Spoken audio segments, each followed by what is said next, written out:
Todos bem-vindos ao canal Essencial. Bem, o vídeo de hoje eu vou falar sobre o suposto caso de assédio do ministro, que agora é ex-ministro, Silvio Almeida, e das repercussões sobre isso. E eu vejo esse caso como um caso simples, mas um caso com complexidade também. Mas antes de entrar no assunto, não esquece de dar o like, de compartilhar esse vídeo para pessoas que você acha que esse conteúdo vai contribuir. Se inscrever no canal e ativar as notificações para receber os próximos vídeos. Bem, eu quero separar eu acho que é importante nós conversarmos sobre isso, que apesar de ser um caso de assédio, mas é um caso de assédio que envolve pessoas, então envolve questões emocionais, questões psíquicas, não só dos envolvidos, das pessoas envolvidas, mas de todo o governo, né? Porque na psicologia social, na sociologia, a gente entende o governo, né, as entidades, as instituições, como elementos, como organismos que se deslocam em direções que refletem um pouco uma psique dessas organizações e do governo, então, do Estado, né, do governo, não do Estado não, do governo. Então, a gente pode ver isso também, o direcionamento de governo de uma forma com uma análise psicológica. Então, eu queria fazer um pouco sobre isso, falar um pouco sobre esses dois pontos. O primeiro ponto é o ponto que eu digo que é simples, que é a questão do assédio. É simples num ponto de resolver isso. Por que é simples? Uma pessoa foi denunciada, tem que saber se é assédio ou importunação sexual, porque o assédio, eu já fiz um vídeo sobre isso, tem a necessidade de uma hierarquia, de uma relação de poder entre as pessoas, e importunação, essa relação não existe. Então, teoricamente, não seria assédio, porque esses dois são ministros, né? Porque além de ele ser acusado de assédio de outras mulheres, ter assediado outras mulheres, ele é acusado de ter assediado a ministra Aniele Franco, que é da igualdade racial, se eu não me engano. Mas eles têm um cargo, são ministros, então teoricamente não seria assédio, mas importunação. Mas existe no governo, isso não só no governo Lula, mas em todos os governos, ministros mais importantes e ministros menos importantes. Então a gente tem que ser verificado isso. Mas o caso é simples, se a denúncia foi feita, é importante também ressaltar que esse assunto já era ventilado lá em Brasília, no governo, nas esferas do governo, desde maio de 2023, foi o que foi dito por aí, né? Está sendo dito que já desde 2023 já era dito que existia um comportamento questionável dele. A atitude do governo foi feita agora, em 24, um ano depois. É um ponto que a gente tem que levar em consideração na próxima análise que nós vamos fazer. Mas se for verificado a culpa dele, né, com a investigação, essa pessoa tem que ser punida. Ele foi demitido. Isso também mostra uma característica que nós vamos conversar depois. Foi demitido, vai ser feita a investigação, as pessoas terão direito de se pronunciar, as vítimas, teoricamente as vítimas, supostas vítimas, e ele, o suposto assediador, vai ter também o direito de se defender, e o que for constatado, se ele for percebido que ele realmente cometeu o que está sendo dito na denúncia, ele tem que pagar. Senão, as desculpas têm que serem feitas para que ele tenha a sua reputação conservada. Esse é um ponto, tá? Então, esse caso tem essa simplicidade da resolução e tem a complexidade da atuação das pessoas nessa relação.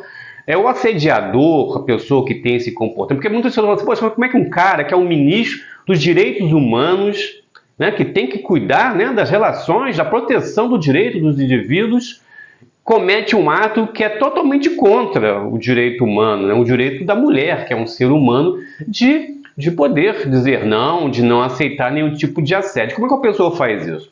O assediador, ele não leva em consideração isso. Na verdade, a tendência a assediar tem a ver com um distúrbio do elemento, né? A forma como ele vê a sexualidade, como é que ele vê a sua atuação sobre o outro. Então, o que mais excita não é nem o ato sexual, mas é essa relação de poder sobre o outro. Isso que coloca eles nesse lugar. E a posição que o ministro ocupava era uma posição de extremo poder sobre todas as pessoas, sobre mulheres. Então, se ele possuía isso, ou se ele possui isso, é claro que não vinha na cabeça dele essa coisa de minha reputação, eu tenho uma filha, acho que ele tem uma filha pequena. Isso não vem. O que vem é um estímulo de exercer e buscar aquele prazer naquelas relações. Então, se não há uma conexão entre a pessoa ter um cargo, ter uma reputação social e essa atuação naquele momento, porque ele é estimulado pelo aquele distúrbio a exercer a buscar esse prazer, essa satisfação nessa relação. Então, não há uma coisa ligada à outra. Então, não é porque ele é ministro, porque tem uma cadeira acadêmica, porque é uma pessoa conhecida, que não pode ser um assediador. Porque ele é uma pessoa como qualquer outra, tem uma psique, né? Tem uma estrutura emocional e psicológica que atua dentro dele, e não importa se ele é um ministro ou se é uma pessoa comum, nos momentos que ele se sinta estimulado nessa relação, ele vai colocar em prática esse comportamento. Então, um ponto com relação à questão simples, né? A dinâmica psicológica dos indivíduos e como tem que ser resolvido isso. E também a dinâmica psicológica das vítimas, que às vezes se sentem culpadas, se sentem envergonhadas, mas agora tem um apoio, tem a ONG, né, que fez a denúncia, a Me Too, e se sente um pouco amparada quando uma fala, as outras mulheres se sentem estimuladas a falar, isso tem que ser feito. Agora vamos pensar da forma mais complexa disso. Esse episódio ele revela que eu estou tomando a liberdade de fazer essa colocação como psicólogo, revela a síndrome do impostor no governo. Por que eu falo isso? Porque o governo Lula, esse principalmente, os outros também tinham, mas esse principalmente. Por quê? Porque o Lula, quando ele percebeu que ele poderia ter acesso ao poder, ganhar, ele teve uma modificação, ele se modificou. E ele, como um líder da esquerda, ele entendeu que as questões de classe, isso atrapalhava a possibilidade de chegar ao poder, que era necessário pegar outro caminho, uma outra via. E nesse governo, que se caracteriza mais com isso, que as questões identitárias ajudavam muito a isso. Então, e por que eu faço uma ligação com o síndrome do impostor? Porque a síndrome do impostor é quando o indivíduo ele sabe das suas fraquezas, ele acha que tem uma fraqueza, né? Sua autoestima está debilitada, e ele com o medo de ser interrogado, contestado pelas pessoas, pelo seu meio social, ele cria uma casca de aparência que evita na cabeça dele que essas pessoas irão questioná-lo. Então ele se apresenta de uma forma onde na cabeça dele não haverá possibilidade de ser interrogado, ser questionado. E o governo Lula é exatamente isso. Como ele sabe que a sua atuação econômica, estrutural, é muito conservadora, né? Se você parar para analisar, a estrutura econômica do governo Lula é exatamente igual à estrutura econômica do Bolsonaro, que era exatamente igual ao do Temer e da Dilma e dos outros governos, né? Ele mantém uma estrutura econômica conservadora. Mas para que ele não possa ser questionado, ele se apresenta como um governo identitário. Quando ele foi eleito, né, e subiu a rampa lá com índio, com negro, com mulher, com gay, né, ele quis passar isso, o que ele se apresentava, o que ele apresentava para a sociedade era essa a expressão do seu governo, porque tinha a intenção de se manter conservador nas partes econômicas e estruturais do país, mas tinha o medo de ser questionado, não pela direita que vai questionar qualquer coisa, mas pela ala progressista, por nós progressistas. Então, quando ele tinha medo desse questionamento, ele colocava de uma forma bastante ostensiva a questão identitária. E foi provado, né, com o governo Bolsonaro, que raça, que cor, que sexualidade, que gênero.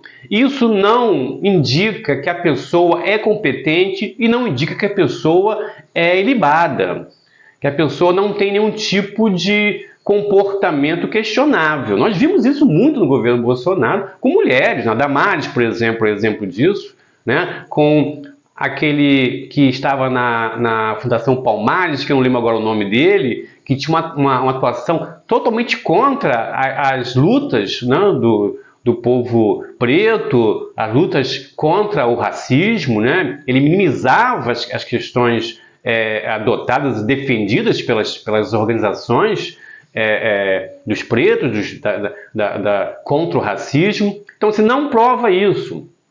E quando você traz isso para um governo que é apenas uma fachada e não uma realidade da busca efetiva, você comete esses erros. Você coloca no cargo pessoas que apenas, na intenção do governo, do Lula, de apenas apresentar isso.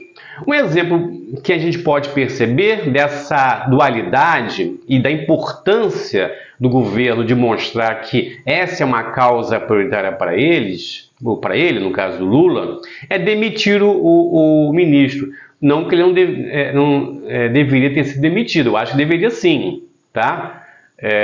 No mínimo afastado. Mas existem outros ministros que existem suspensões sobre eles.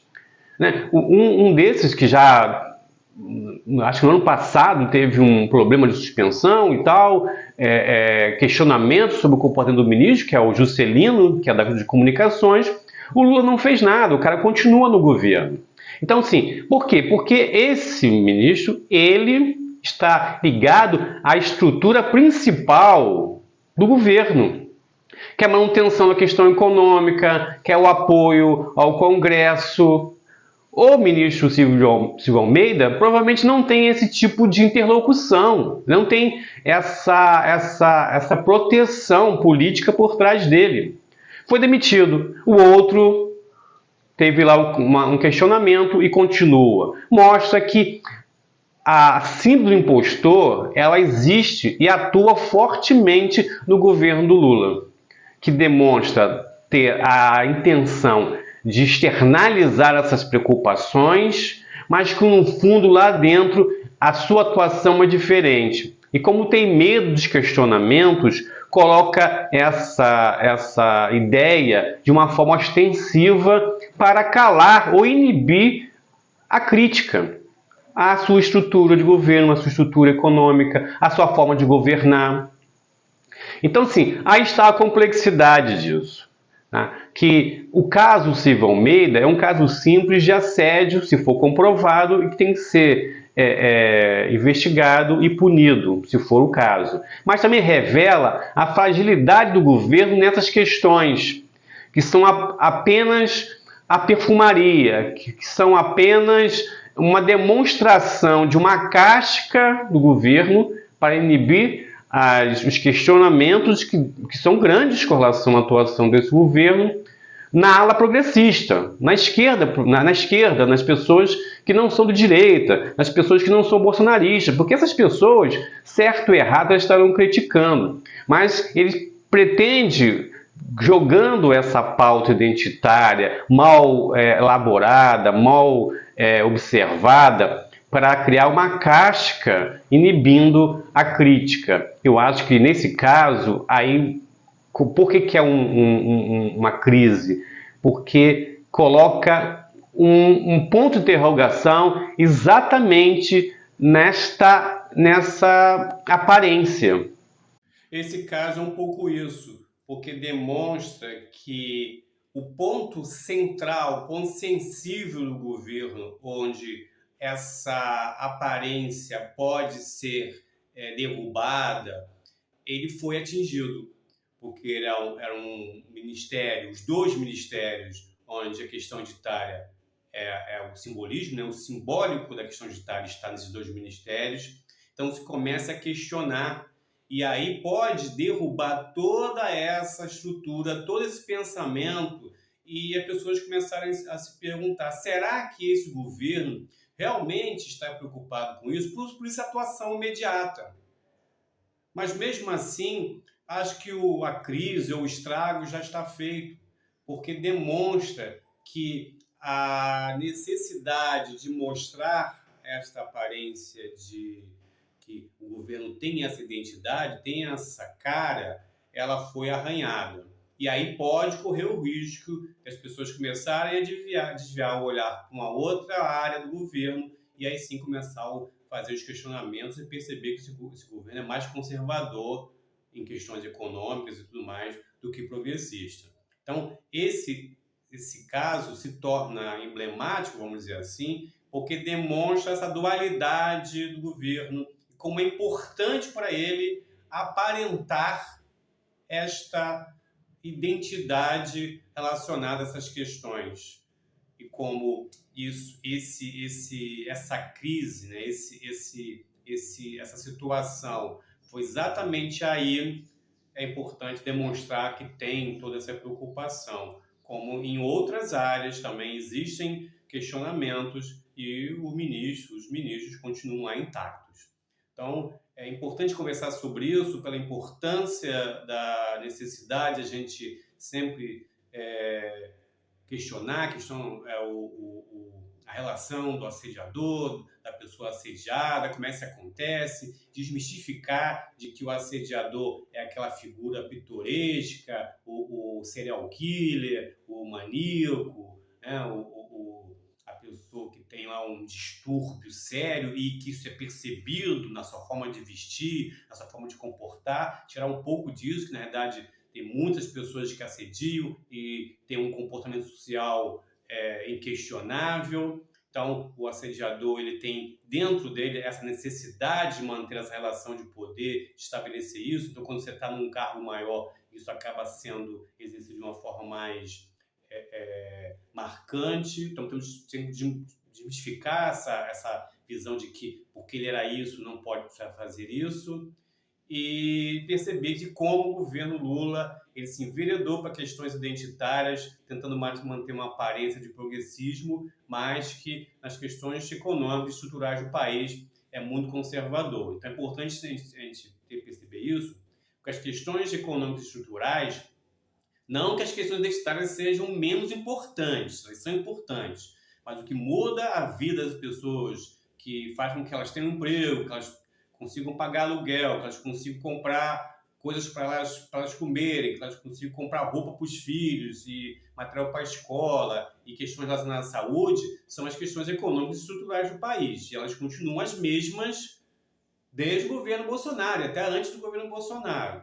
Mas que o governo Lula fica batendo nessas questões identitárias. Só para a gente fechar, uma coisa clara foi lá na campanha do Boulos em São Paulo, uma mulher lá, uma pessoa, cantar o hino, né, o hino do Brasil em linguagem neutra. Que é a necessidade de marcar essa posição, não só do Lula, mas de toda a esquerda, essa esquerda mais ligada à questão política, de que eles são identitários, que isso é a questão importante, porque se questionar para todas essas pessoas as questões econômicas, mas estruturais, vocês vão ver que eles vão ter dificuldade de responder. Então, essa marcação, essa necessidade de demonstrar que as questões identitárias é o carro-chefe do governo, é só aparência para esconder a sua verdadeira conduta desse tempo que vem governando. Então, é importante ter essa noção dessa dualidade, dessa complexidade, mas também da simplicidade do caso e como ele tem que ser tratado pelos órgãos oficiais. Ok? Então, esse é o vídeo de hoje. A gente se vê no próximo. Um abraço e fiquem em paz.